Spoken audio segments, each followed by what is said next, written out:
Bai, ondo, Pots. Behar bada, osabarekin geratu beharko gara.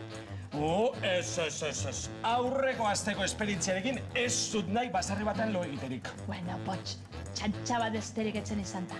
Lotz, kildu egitzinen baina. Kekildo. Amets harrapariak atera behar izan genituen lo egiteko. Beno, hori ez da garrantzitsua orain.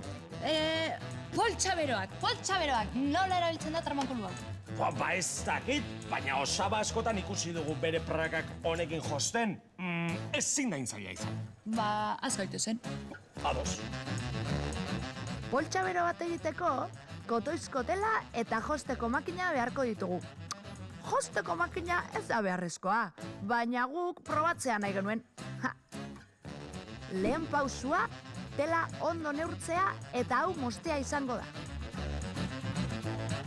Bat, bi eta hiru. Pla! Ai, sinkronizatuta gaude.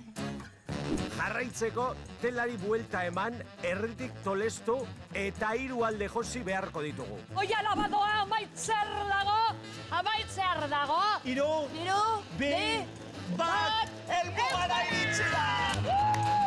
Ai, Lotz, hemen apur bat erratu egin gara. Ai, bai. Autopista dirudi. Azkenik, poltsari buelta eman eta hau bete beharko dugu. Usain goxoa duten hasiak sartu daitezke, edo hasi desberdinak nahaztu. Guk eskura duguna sartu dugu, artoa. Artoa! Bat, bi, eta hiru! Poltsa erdibeteta dagoenean, azken aldea josi eta kitxo. Poltsaberoa amaituta! Errematea eta listo! Ai. Ui, Pots, baina honekin zer egin dezakegu? Kirkirrentzako mantatxo bat eskertu ingo du.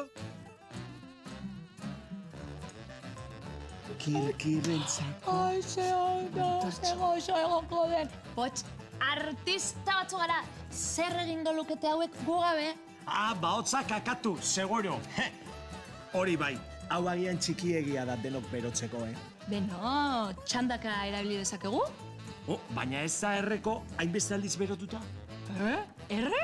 Bai zera, hau poltsabero bada, hau ez da erretzen. Tarizu nola dakizu? Ba, asko dakidalako, nik badakit. Ai, ate magikoa, guazen, Pots? Guazen!